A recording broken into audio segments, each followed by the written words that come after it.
As I was growing up in school, I longed for deep connection with people. I longed for that interaction of, like, hey, we are sharing our human experience together, but I never really got it.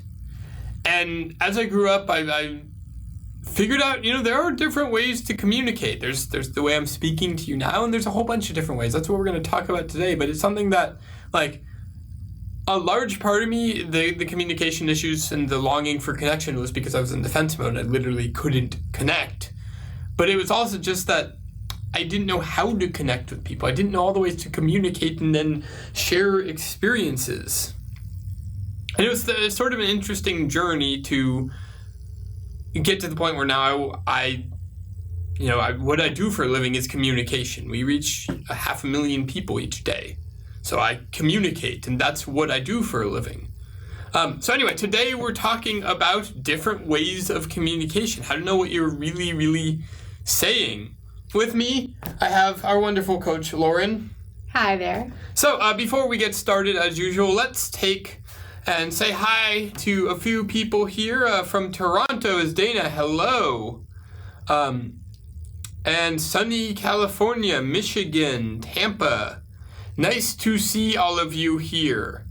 Thank you all so much for coming on this wonderful, beautiful, not stressful at all day. I have no idea what I'm talking about. Like it's Tuesday. Yeah. It's not Monday. It's just a regular old Tuesday over here. There's never a regular old day. There's nothing fancy about this Tuesday whatsoever. That's funny. Depending on how the results were going to go, we were going to change the topic to how to deal with news that makes you stressed out and anxious. But that would not have been a bad subject today. We're not having that topic today. So thankfully, I'm just going to leave it at that. So today we're talking about different ways of communication. We got New Zealand. Hannah from New Zealand, you win farthest away because you are literally farthest away. And time zone difference. Yeah. We got more people from New Zealand. Spain, Houston, Dubai. Wow. Yeah, New Hampshire, all over the place. The wonders of the internet. You can just click a button and suddenly talk to people all around the world that you don't even know you're going to be talking to. So that's fun. Anyway, today, communication, different ways of communication. It's something that, like, a lot of people don't really understand, that there are these different ways of communication, right? Here's what we're going to do. We're going to talk about sort of the bigger communication philosophy, and then right after the break, we'll talk about sort of the drill down details about the different actual ways of communication. But communication inherently requires two parts, right? You have the person that is communicating or the thing that is communicating, and then you have the reception of that. You can talk all day long, but if somebody isn't actually able to hear it or doesn't want to hear it, it's useless. And if they don't receive it in the right way. So basically, the communication is about matching what you are trying to say in a way with the receptacle that makes it work. When you actually look at the etymology of the word communication, it comes from Latin communis, meaning to make common. And so the job of communication in that context is to create a pool of shared understanding, to make stuff common, right? If everybody already understood everything, there would be no need for communication because you just sort of point out the thing. And in some areas, in some philosophies, that's sort of what happens, is that what you're doing is you already have the shared pool of understanding, like this is a water bottle. Everybody knows this, right? But all I'm doing is I'm pointing out to it saying, hey, I'd like to draw your attention to this thing. And then you're going, okay, and then we sort of converse around the common idea. Mm-hmm. But there's a lot more to communication than just the words. You end up working with a lot of our clients and stuff. What do you see in terms of communication breakdowns? There's many. There's the communication breakdown between child and parent. Yeah, that's the common one. Well, I'd say the biggest one is teenager and themselves. Yeah, that one's a big too. Teenager and themselves, their friends and their parents. Big one for the last 2 weeks here at Asperger Experts is neurotypical versus Asperger. Wow.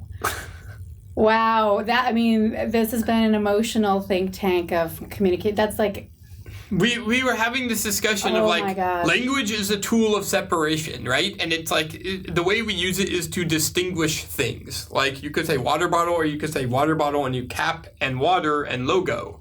Or you can distinguish further, right? Language is a tool of separation, and people with Asperger's tend to really take that to its extreme and be like, what do you actually mean? Like, say what you mean and be specific, right? If you say pen and you mean pencil, why didn't you say pencil? And neurotypicals have this sort of like, we're not actually going to play that game. We're just going to sort of like say pen but mean pencil, but assume that everybody else knows what's talking about it, and then get frustrated when it doesn't work. There is a huge. We're writing a course right now called Making Friends, How to Make Friends, and there's two of us in the office that are writing it. So we've got a person with Asperger's and a neurotypical person, which is myself. Yeah. I've been coaching for quite a while now, and I did not realize how different we translate the same information. And yeah, so neurotypicals will just kind of chunk stuff. People with Asperger's actually need specifics. Yes. They need to understand. It's like, but the way I see it is that I will play whatever game you want to play. Language is a tool for specificity, right? If you say pen, you mean pen, you don't mean pencil, because if you meant pencil, you would have said pencil. And for me to think about it any other way, why would you say pen when you mean pencil, when we have these two very good words of one is a pen and one is a pencil, and why would you know what I mean? Why would you say like, oh, I mean pen, but I said pencil? Why don't you say what you mean? And so I think that confuses a lot of people with Asperger's, because language is a tool for specificity, and some people just like are speaking in this entirely other weird language where, like, I mean, you see it a lot in all the politics that have been going on about like you say one thing, but everybody knows that you mean something else. Mm-hmm. People with Asperger's don't seem to understand that. I mean, they don't want to, they don't need to understand, like, say writing utensil, say pen or pencil. As a neurotypical, I might say, grab me one of those pens. And if someone hands me a pencil, I'm fine with that. Someone with Asperger's would go, why? And why would you handle me And neurotypicals don't understand that language is a precise tool. It is. It is to be used as such. So if you say, hand me one of those pens, I'm going to hand you a pen, because I'm going to say that if you wanted a pencil, you would have asked for a pencil. Yeah, and I actually don't care what he hands me. Now, sometimes... So then why don't you just say that you don't care?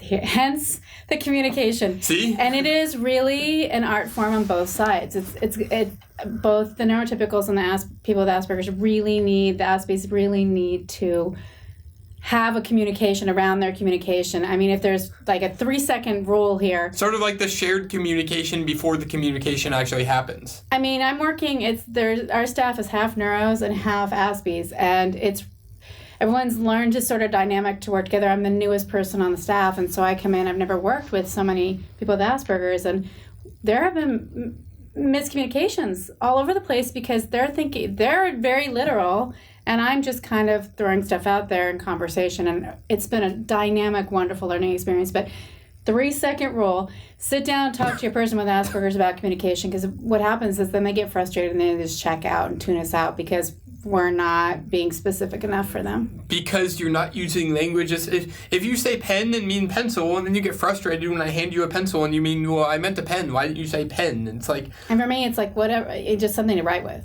Well, then why don't you just say that? Right? Right. So this is what's been going on for weeks around here, and it's something that you guys all share out there. I mean, I look at the comments and everybody's going, yes, oh my God, this every day with my daughter. Very good examples. Like, yes, this is exactly what happens, and it's and even our video guys, production guy, they're laughing back there because it's so true.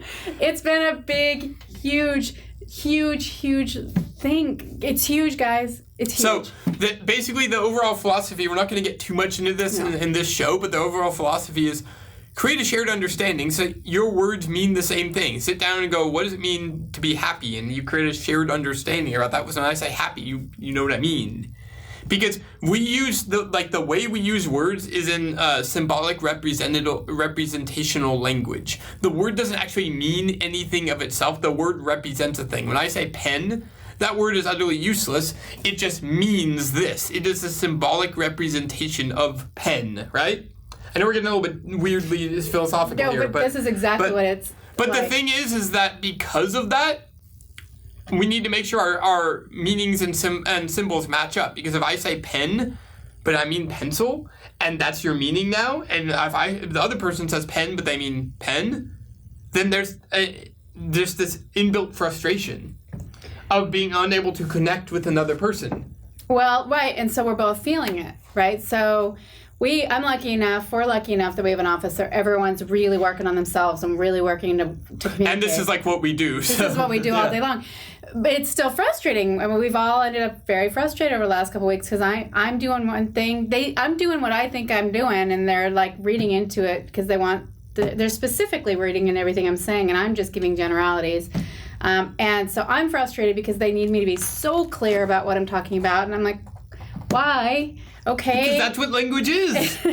And they're getting frustrated with me because I'm not being clear enough, and they're trying to meet my needs, and they can't. The thing that I sort of go is, yes, I can assume to know what you mean, but I'm not going to assume to know what you mean, because when I assume, that makes an ass out of you and me. Which is actually lovely and wonderful and the way it should be. But guess what? The transition period into that, like we do that anyway. I can assume to know what you mean if you're going to speak in generalities, but I'm not going to do that because that is just like nobody wants to put words in your mouth, and I'm one of us people with Asperger's, I guess you could say. I'm not even going to say that are the ones that actually won't do that, and like if you don't ask for it, I won't give it to you.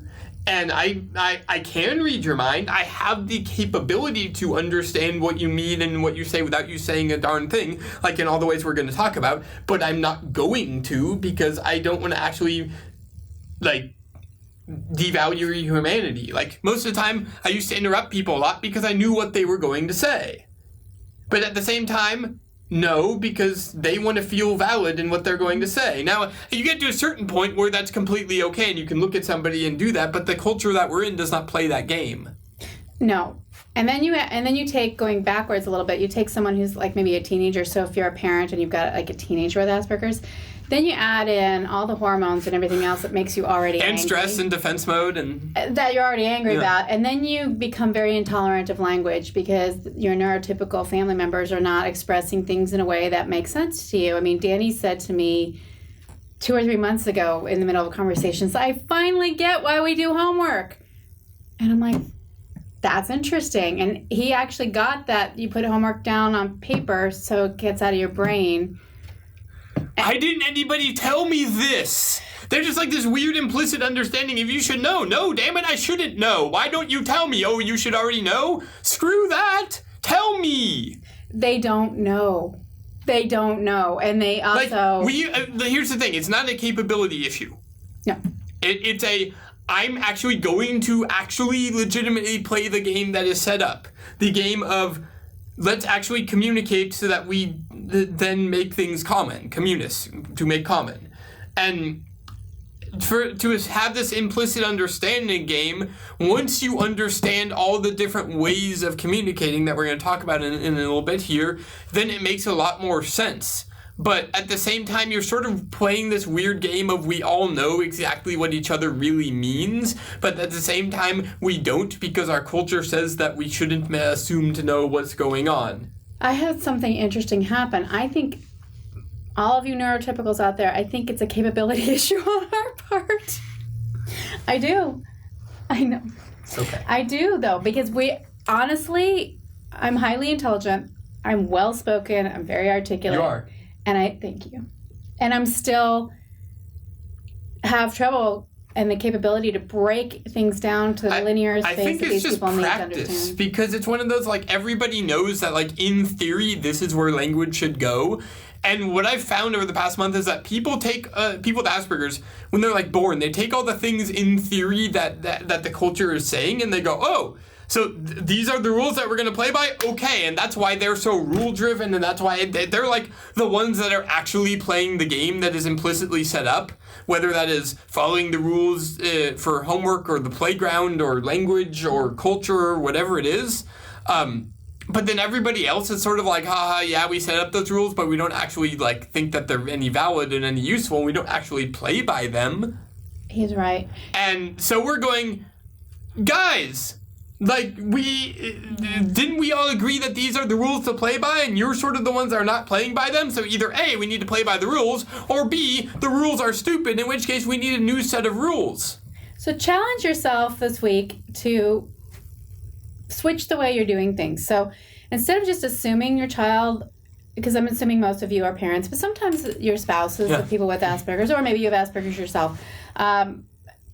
Switch the way you're doing things and pretend that you're the one that doesn't get it, and really sit down with your person with Asperger's and explain simple things that maybe they're not grasping or that you're fighting over. This is great. Comment from Carrie here. It says, it does get better because you have to teach them what things, phrases mean.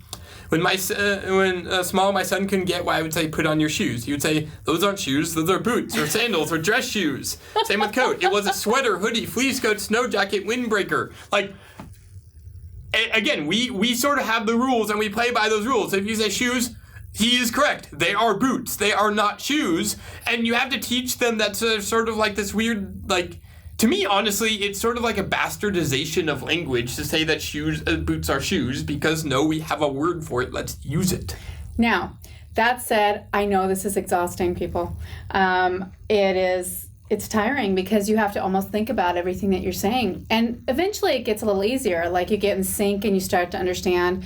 But when you're dealing with a child or like a teenager that's trying to really learn, it's the same thing with social cues, right? So writing this really intense course on how to make friends, I'm realizing that the social cues that neurotypicals have that we know, they do not process them. You need to actually sit down and point out when you're watching until TV. They're out of defense mode. Yeah, well, and then you it's have to sort of like, it, though. Then it's just learning how to play the actual game, not the game that everybody says they're playing. Like, everybody says they're playing a game, but they're actually playing an entirely different game. And you can see this, and communication is a great example, but you can see this in the healthcare system as well, because you spend any time in the healthcare system and you realize it's not a healthcare system. It's a disease care system. Mm-hmm. You spend any time in the education system and you realize it's not actually an education system, it's a compliance system. Teaching you how to fit into the little box that we have deemed to be society so you can be a good little worker. And we do that. Without thinking about it. And the thing is that we call it an education system. It's not. And so what people with Asperger's get frustrated at is the incongruency between everybody says, hey, this is a pen, right? This is a pen. This is a pen. In reality, you're holding a pencil, and everybody else is going, yeah, this is a pen. And we're the ones going, does anybody see that this is not a pen? That this is a pencil? No, this is a pen. Yeah, and they're like, everybody else is sort of caught up in you could say delusion, you could say whatever you want to say of there's the implicit structures of society, and then there's the what everybody says society is but actually is not. Which is, who can blame these people with Asperger's for not getting it? Like, we've got a But on the other side, you're saying, oh, we don't get it, but we're saying you don't get it because we're playing the actual game, not this sort of BS fake game that everybody has sort of decided they don't want to actually play the real game. Well, I didn't realize that was actually going on until I sat down and really, for 2 weeks now, hashed out why I do what I do and how I do it. And I read people for a living, and I work on myself constantly, and he's right.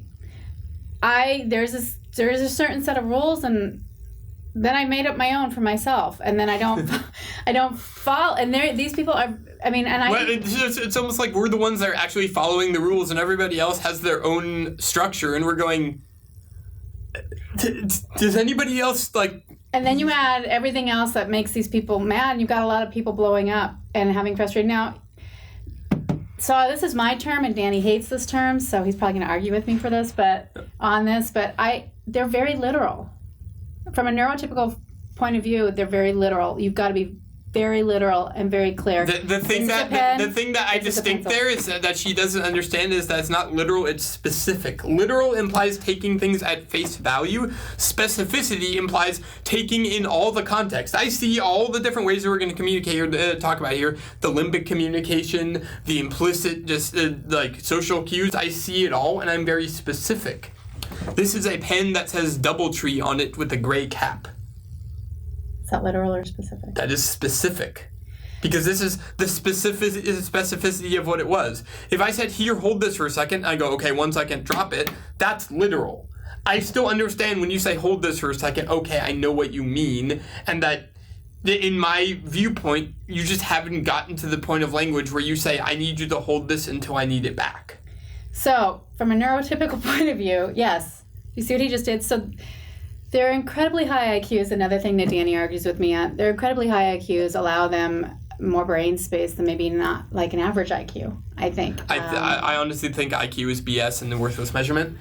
Yep, okay, but they're high intelligence, though. Your intelligence level is very high. To speak in specific terms here, I would say that people with Asperger's are extremely highly observant and able to synthesize information and be much more exacting in their thoughts, actions, and words than most people are. I agree with that. But from a neurotypical point of view, use the word literal. It'll help you. But don't, because that's not what it means, and you're just going to frustrate people. Or be specific? Yes. We'll use Danny's term. So. You see the breakdown here, right? But it is. I have, that we were joking around about that book, men are from Mars, women are from Venus. Aspies are from Saturn, and neuros are from Uranus. Yeah. But the thing I think is that to even differentiate it based off of, oh, you're just different, is to ignore that we're the ones that are playing the rules that are set forth by everybody.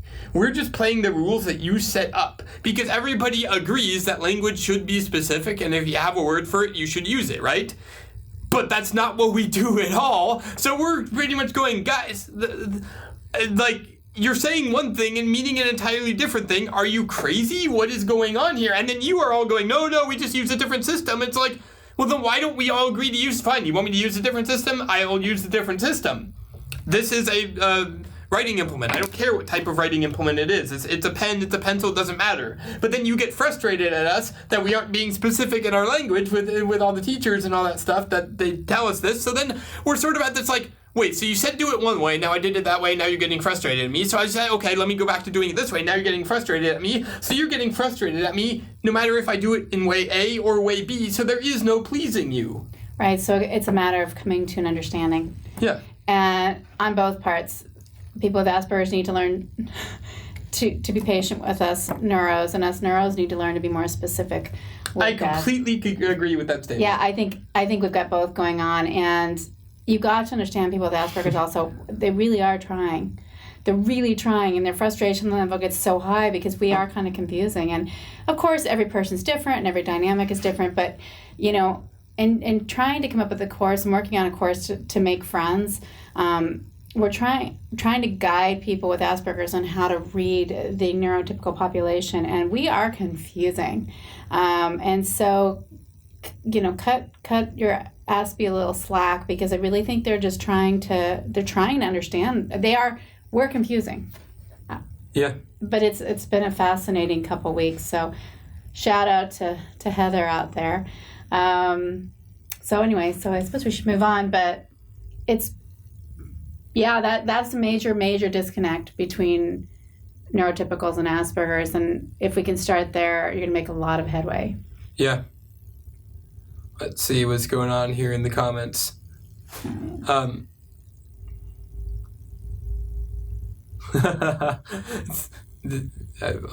tell you, that too many people look like they're from another planet when we ask not to use euphemisms or analogies instead of straight facts. And we do that. We just societally do that.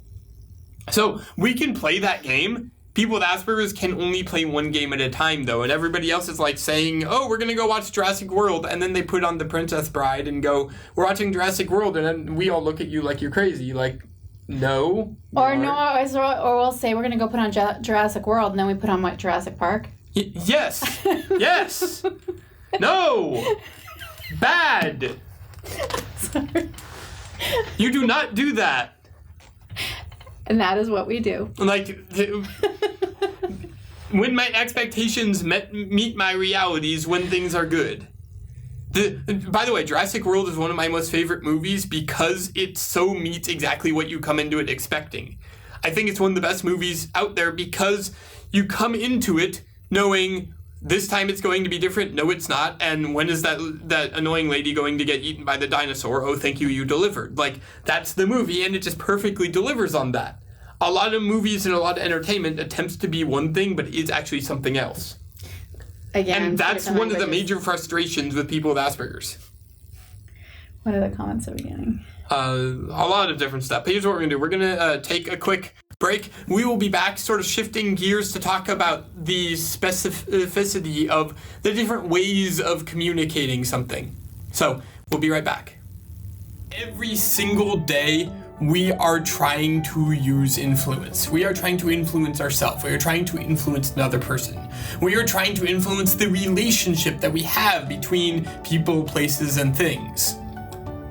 And a lot of the times, our influence is ineffective. Now, but before we talk about influence, we really need to define it.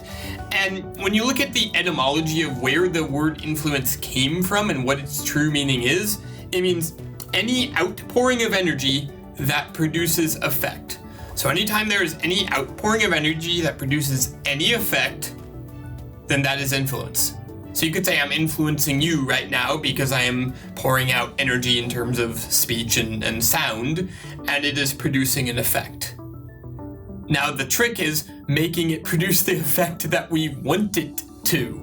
I get parents all the time asking, how do I get my kid to be motivated? Or how do I overcome my own anxieties and worries? And they're asking essentially, how do I influence myself or someone else or the relationship as a whole? And a lot of people think that influence looks like this. You take an action and you get the big result. Now, when we say big result, we mean the thing that you are seeking through the thing. So if you're trying to motivate your kid to do their homework, you don't want them to do their homework. You want them to do their homework so they get good grades, so they get into a good college, so they have a good life. So the big result is good life full of fulfillment and financial ease, right? And the actions that we may take are get them to do their homework through whatever means. And this is how influence works for most people. What action do I need to take in order to get the result I want? That's the question that comes from that. But the problem is that most people don't see that there is an entire other section to influence that they are completely unaware of. It's past the line of the invisible. You have the motivation and emotion, you have the meaning, and you have the intent. And once you align those three, then the action becomes apparently obvious and you get to the big result.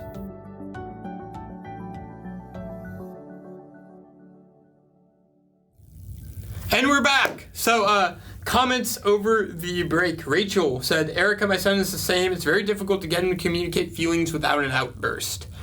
And the thing I'd say to that is that, have you really ever tried to communicate the depth of your emotional feelings using language? And then realized how hilariously inefficient words are at like, you know, we have the word love, but does that even do like 1,000th of 1% at actually explaining what you are feeling when you feel love? Or is it some horrendously, grotesquely inefficient way of explaining what's actually going on in you? Well, and don't forget, love is different for every person. And so the way that I feel love may not be at all what you are feeling, and yet we still have the same word. So again, people with Asperger's play the game, and everybody else sort of hilariously doesn't. Well, also, Asperger's is, signified by having a very heightened, sensitive system. And the emotional system is not. Well, I think that there are more. What I mean is that the emotional development is not as much as the intellectual. I agree with that. So usually they're 5 to 10 years younger emotionally than they are intellectually. Yeah. Or I've heard also take minus a third of your age. And all of you out there probably know that. So we're asking these people with Asperger's to explain in a logical, mature way what they're feeling when, first of all, their system is shut down and they aren't actually able to do that. Like if you want to talk in biology terms, the way that works is your vagus nerve, VAGUS, communicates from your gut and your heart and everything to your brain and translates everything like that. If you're in defense mode, your vagus nerve isn't working as well. Right. And so straight up, you are not able to actually describe what you are feeling. Like, I can be like, let me, like, try and, like, push through the feeling to you, but other than that, I can't, like, describe what I am feeling, because I don't have enough words for that, ever. Language is not for that. It doesn't do that. No, and he's right. And so we've got not just that, but we've got highly sensitive systems that are maybe feeling way too much. More than we do, which causes them to shut down to begin with, hence defense mode, which we talk about all the time. And that is, if you're not an empath or you can't read emotion, it makes it even tougher. But you parents out there can read your children probably for the most part. So you got to tap into here in order to get them, in order to resonate with them and get them. Yeah. You have to, because if you come from here, just because they come from here when they're... And unless you can actually play that game. If you can play that game and be on their level coming in an intellectual state, by all means do so. But if you can't, don't. Well, and that's a conversation to have with your child, right? Like, they might just think you're dumb. I've coached a lot of kids that are like my parents. You know, they're not using the language that they need to use. Just say that they think that their parents are idiots. They think their parents are idiots. And so we've got two dichotomies. We've got the highly functioning brain, and then we've got a heightened sensory system. And you have a sort of suppressed emotional growth as well. So honestly, as parents, you kind of need to be able to bounce between here and here.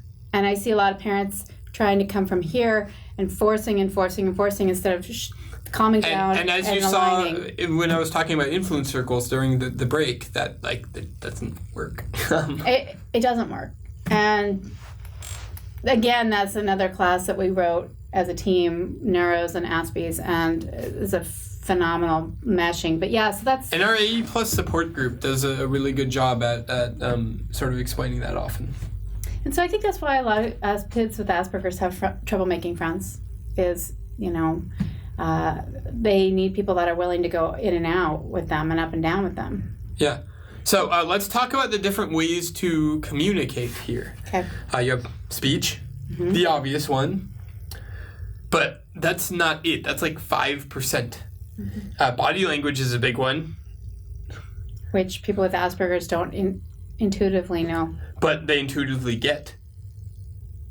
Well, every human being gets it. Yeah. But they're not taught to process body language. Yeah, but they don't need to be taught. They need to be gotten out of defense mode and they naturally get there. Vocal tone.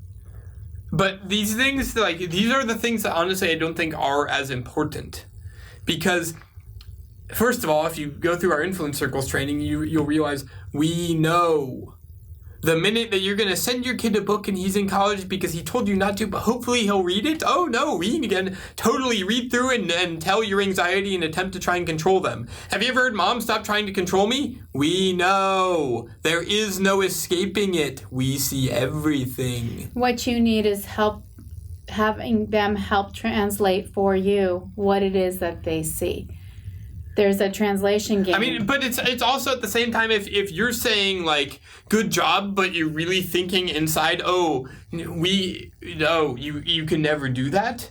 Basically, just think about it like this. We can read your thoughts, your true thoughts. They can read resonance. Yeah, and that's like what happens, though, is we read the entire situation. We can see sort of in between the lines of you pick that word instead of that word and you pick this instead of this.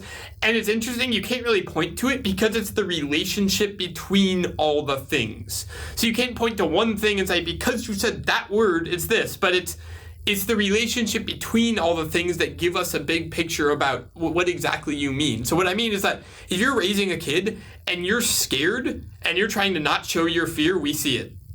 And we see, and then we translate it into, Mom, it doesn't believe that I can do it. Oops. We know. Which is why you are getting so frustrated, because you're trying to probably balance between, it's hard, right? Sometimes they're cerebral, sometimes they're highly emotional, sometimes they're shut down. So they're like heightened versions of everything that that us neurotypicals feel. We're kind of here. And they're here, and they're here, and they're here, and they're here. So you as parents are constantly trying to keep up. And that's where the communication really needs to be happening. But, there's also things like when we talk about communication, the limbic resonance. That's us sort of intuitively understanding the vibe, the emotional feeling that you are having. And this isn't some woo-woo science. Like, you can just sort of see it in the way you do things. Like, my mom calls up a month ago, and I think you just heard this story, but my mom calls up a month ago and says, hey, I want to ask you a question. And backstory, I've been asking her, like, don't suggest things, please, for like 10 years. So I go, are you asking a question to ask a question, or are you asking a question to suggest something disguised as a question? And she goes, oh no, I'm just asking a question. And I go, okay, I'll give you the benefit of the doubt. And goes, I just saw one of your Facebook ads, and I was wondering if you could spend a little less money. I go, I'm going to stop you right there. So essentially, you're trying to suggest I spend less money on Facebook ads. So essentially, you just lied to me and said, no, this isn't a suggestion, this is a question, and then proceeded to suggest something as a question.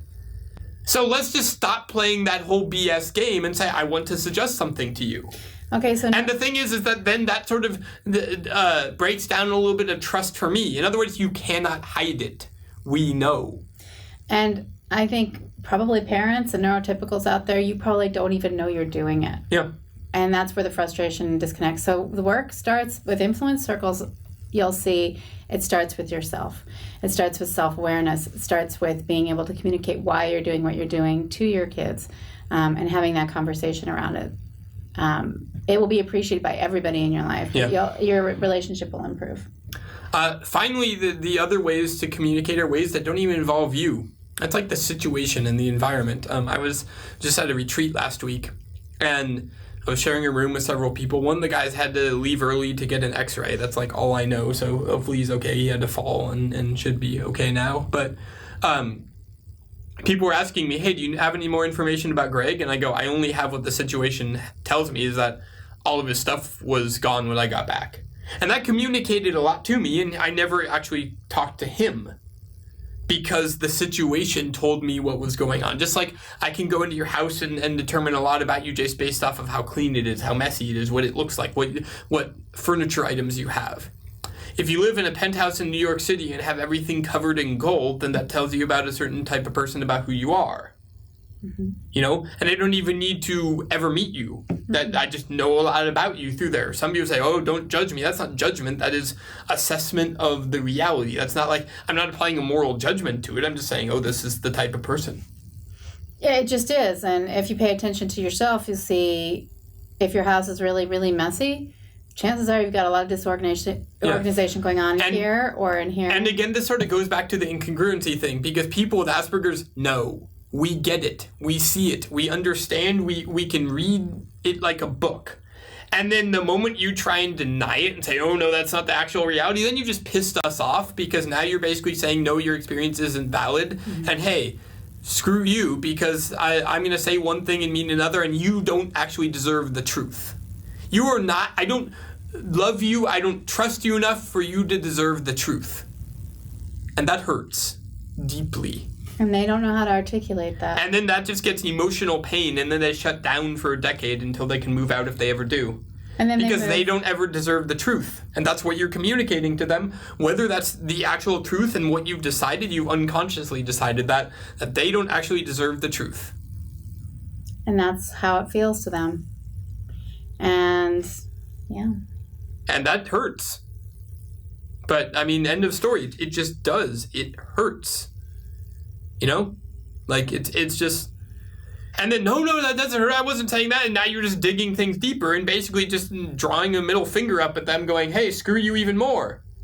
So here's a new concept. Ask them, if that happens and they're shut down, ask them if they're hurting. Yeah. And ask them if they can help explain to you what you did in their eyes. Because, trust me, what you're seeing, what they're seeing are completely different stories.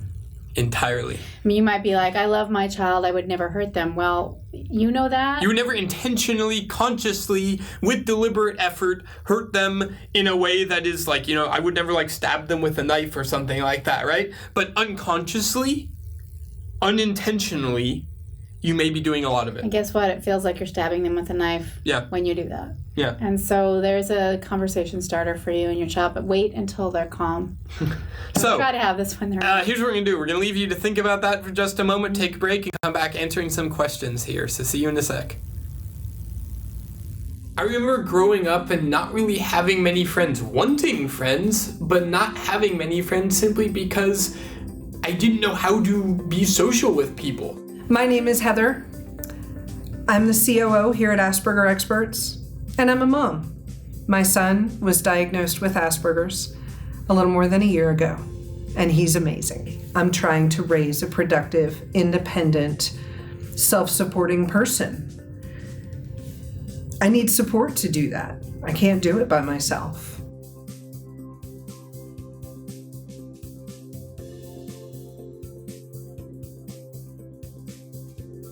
So we had 2 questions about the truth. And before I get into those questions, I want to talk about those words, the truth. Because that implies that there is one explicit, true reality and true truth.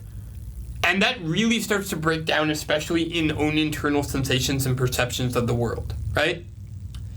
And so to say that there is do I show them the truth? But they're wrong. Well, how do you know that? To pull in a little bit of politics here, both the people voting for Hillary and both the people voting for Trump think that they are right and they are the truth. And the other side is wrong. So we have this cognitive bias of everything that we think is right and what they think is wrong, regardless of what side we're on, right? So let's throw out the whole idea of the truth and say a truth instead. Not the truth. How about a truth? Because we'd like to think, again, that we are rational animals and think rationally and act from that rational basis, but it doesn't take long to see that we don't, and we aren't. And so changing your language, like, well, my truth is, and then ask your child, what is your truth? Yeah. Because it might be 2 completely different truths. Because, again, to say that and come from the assumption that we are rational is, well, irrational because we aren't. Like, if you get $100, rational part of you says, I save 75 of that and put 20 into investments, and then I go and buy necessities in bulk so I can save money over time. You're not going to do that if you get $100, though. That's just not what's going to happen. And we all know it. So to continue to say, yeah, but no, I'm different and I would actually do that, no, you aren't. That's not the world that we actually live in. Now, if you do, that's great. But that's still just your truth. That's not the truth. So the 2 questions that I have here are, but what if I'm telling the truth? My Aspi son sees the truth differently. You acknowledge his truth. You say, hey, here's what I see. Here's my truth. What is your truth? Let's go from there. And we can acknowledge we see things differently. That's okay. You want to understand your child better? Have that conversation. It doesn't matter the age. Yeah. You can start really young with that one. Yeah. Just change the language. Somebody else, do you still try to show them the truth or just apologize and leave them alone? Well, since we just sort of agreed that there isn't the truth, you say, hey, here's my truth. I apologize if I forced my truth upon you. Yeah, but you leave them alone until they get out of defense mode. You leave them alone until they're calmed down, and then you have and then you ask permission. Here's a big one, guys. Ask permission. Ask permission to have a conversation. It sounds a little strange coming from parent to child. The thing is these people with Asperger's feel out of control in their environment. They feel out of control in their own bodies. And so giving them a little bit of control will actually go a long way. So ask them if you can have a conversation and explain to them what you understand and ask them their perspective on and their truth on a certain situation. It will actually improve your relationship because if you start seeing the way they see it, you can actually alter their world to help them out. Angie's asking, I feel like my son's out of defense mode with me. I worked very hard to understand him, and he's seeing my efforts and care, but he's still very much in defense mode when it comes to his dad. So I feel like we're constantly making forward progress and getting set back in the beginning when he goes and his dad interact. Dad's not going to change. How can I have in son 14 that he can be the strong one who decides to stay calm and not yell back, setting the tone? Is this too much to suggest to him? I'll defer to you on that one. Well, I was having a hard time following you. Yeah, so basically, what's going on here? Basically, the dad is not going to change. So the dad's not going to change. I just had this situation actually in a coaching call the other day, and it was a twofold. The mom, it was the exact same situation. So I was on the phone with the child and the mom, and it was a very touchy situation that the child had to talk to the father about. And the child really wanted to talk to the father about it. Was a sexuality situation, but she really wanted to let her father know what was going on. And so her father was very uptight about this stuff and didn't want to talk to her. And so we talked through it, language for the child to use with the father, helping the child understand that the father was actually just afraid. So we helped the child understand what was going on with the father emotionally. Mm-hmm. Then we helped the child come up with the proper language to express to the father. And then we came up with an escape plan, basically, if it got to be too much, where the child could express that they were not comfortable and they could get up and walk out and call the mom to come get them. That situation gave the child a sense of control. And actually the conversation, they called me afterward, the conversation actually ended up going really, really well. They didn't get the full outcome, but the dad did listen because we prepared the child to say, you know what, I need you to listen to me. So in this situation... And a lot of the times the dad, they're just scared, right? So sometimes I will tell them, like, do you know the impact of your actions? Like, do you know exactly what's going on here? Because you're sort of causing your kid psychological harm. Like, you are harming your child, and I know that's not what you want to do, but that's what's happening. So let's sort of bring some awareness to that, and then help you deal with the root issue of you're really, really scared. So how can we resolve that and just teach them how to be with it? And then they're able to regulate their emotional state and then handle it better. And help them come up with a plan that works for them on how to handle a flexible situation or an inflexible situation. It's a great life skill. But talking through it with them and preparing them so they have a sense of control is actually how I would handle that one. Carrie's saying, I would ask my son to come talk to me when he was ready to. He would sit in his room, collect his thoughts, and come out when he was ready to talk in a peaceful way. And that's a great thing to do. Yeah. And when you're having a panic attack, neurotypicals, you can't have a logical conversation about knitting. The same thing is happening. Or anything, really. Yeah, other than maybe what's going on with you emotionally. A lot of times people with Asperger's, when they're that maxed out emotionally, they can't talk, they melt down. You got to let them even out, and then they'll have a conversation about it. Yeah. But let them even out. Let them have the space they need. Let's see. Tiffany is saying, my Aspie son 11 is in defense mode. I appreciate you putting the age in there. He's constantly attacking his younger brother verbally. How do I protect my younger son while helping my Aspie get out of defense mode? This one I get a lot in the Q&A sessions. Basically, it's educating the younger son and the child with Asperger's. It's basically setting boundaries with the child with Asperger's and saying, I understand that this is what you're doing. This is how you're making your brother feel. We need a rule that when you start feeling this way, you need to go such and such to this room. And then you need to have a conversation with your younger son also. And if he's feeling threatened, he needs to do what's in his best interest and remove himself. So you need a plan for both children when that happens. And there needs to be consequences and boundaries that are established not in the moment, not when all this yelling and verbal abuse is going on. It needs to be done when that child with Asperger's is calm. And you need to help him understand in his language exactly what's happening and exactly what is expected. And then you need to give the younger son an out as well so that they feel in control and safe. Tiffany's asking, can you help a child, 12-year-old boy, who's constantly bullied and self-aware enough that he doesn't fit? How do you communicate support in a way that reaches them without having this be the only thing talked about in the house? He just wants to fit in, but I don't know how to reach him enough to have him understand and empathize. Sometimes you just say, this sucks. You don't fit in. School is miserable right now. I really don't have an answer for you right now. Then leave it at that. Just acknowledging the hurt can sometimes make it better. Yeah, because it's a reality. It's a real thing. And unfortunately, neurotypical or Asperger, we all deal with bullying at some point or another. Helping him feel heard and loved and accepted for just whatever he's feeling will help him feel more in control and help him through this faster. Laura is asking, but what if you cannot get your child to understand that he's going to his room is good for him and tend to help him, not a punishment? Ask him to go to his room, calm down, and he sets him off even more. 11-year-old boy. I wouldn't try and get him to do anything because that has interesting implications, but I would instead say, okay, well, you don't want to go to your room. You're freaking out right now. You need to be calm. So I'm going to leave the situation and let you calm down. You know, it doesn't need to be go to his room. It can be like, maybe he really just needs to feel heard. I think that's actually what's going on, is that he just needs to feel heard because he's in a state where he feels extremely stressed out and needs somebody to connect with him and say, it's okay, you're here, and validate him rather than just sort of separating even more. And every child's different, right? So he may be telling you, I don't want to go to my room, because maybe Danny's right. Maybe he wants to connect.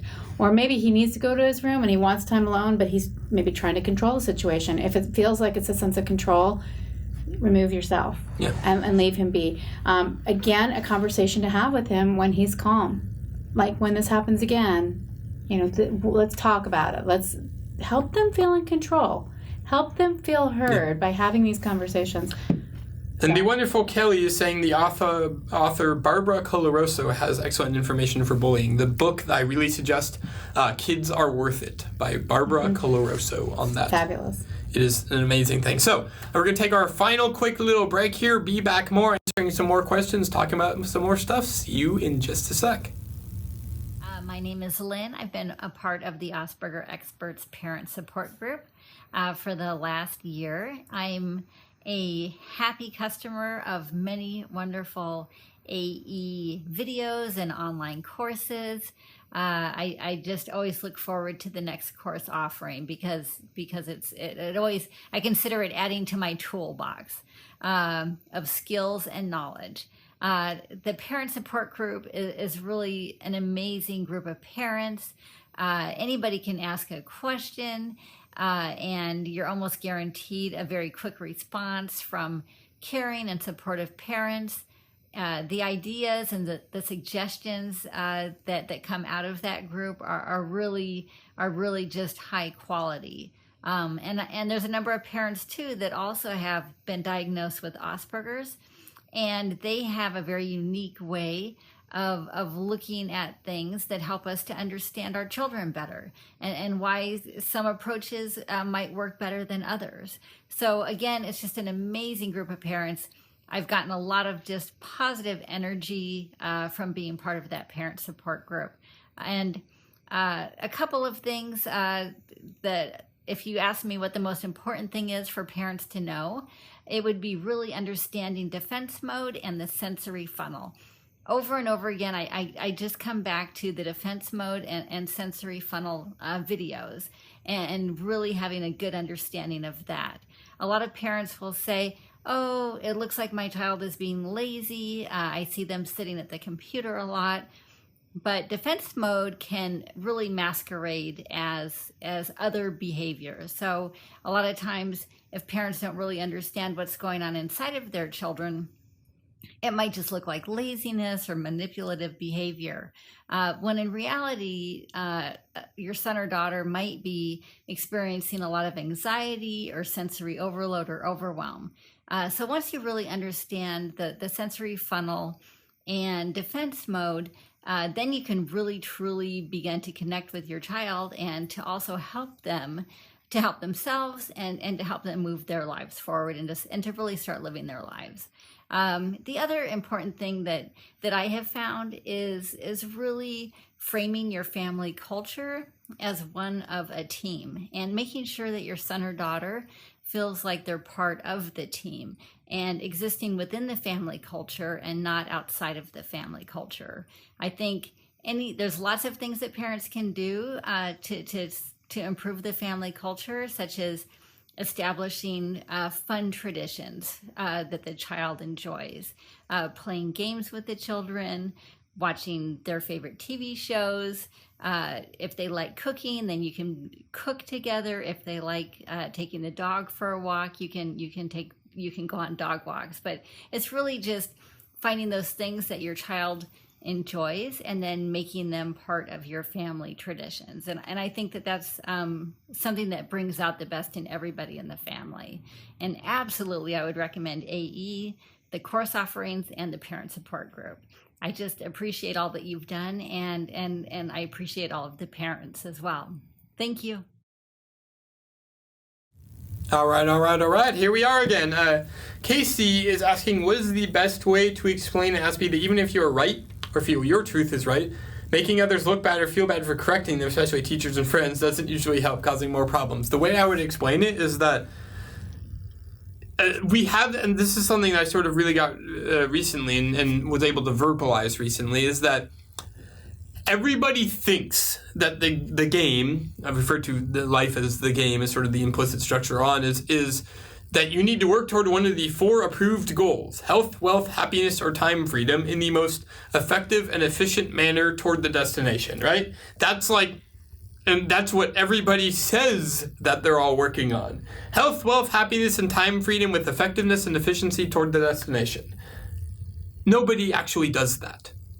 Like, it's very rarely do people actually do that. I would say, there are a few, but very rarely do people actually fully align their life in that way. They say they are, but they don't. Like, I read an article the other day that said, at some point, you're going to have to eat the damn broccoli. You can decide to do things all you want, but at some point, you're going to have to eat the broccoli. And most people just don't eat the broccoli. So, what it comes down to is you explain, hey, their truth is based off of a different thing. And it gets a little bit fuzzy when you have like teachers teaching, spouting untruths to all the kids. But in certain situations, if somebody says something that's completely, totally incorrect, like all the times I hear that vaccines cause autism, I'm like, I could say, well, actually, no, let me actually walk you through all the science and stuff, but I just sort of, that's great. Now, can you let me out of the car? Like, in an Uber or something. Like, I'm not it's not worth my time. So, I honor other people's truths because they have not sort of consented into my reality. They want to play the other game. Like, we all know that one person that is always unhealthy, and yet their unhealth is not something that is like a chronic illness that nobody knows about. They complain all day because they're unhealthy, and then you go to dinner with them and they eat donuts. And you're like, you not see the thing here, but at a certain point, they just aren't ready. So you sort of need to honor their truth of, hey, you want to eat donuts and complain about not being healthy? That's great. Now, where the other thing comes into play is that I have the right to then say, I don't want to play in your reality, and then if you want to do that, I'm not going to hear you complain. So that's where I'd sort of explain that. We will be in San Francisco this weekend, November 12th and 11th and 12th, 12th, 13th, whatever this weekend is. There are still tickets available at aspergerexperts.com/workshop. Hope to see all of you there. We're going to be in Orlando, in LA, and Los Angeles in 2017. But we will be coming to the San Francisco Bay Area, San Mateo to be exact, this weekend. Still tickets available, aspergerexperts.com/workshop. Hope to see you there. You have a great day. We will be back tomorrow at 3 p.m. and then Thursday at 1 p.m. Those are all Pacific time. See you then, and you have a great day. Bye.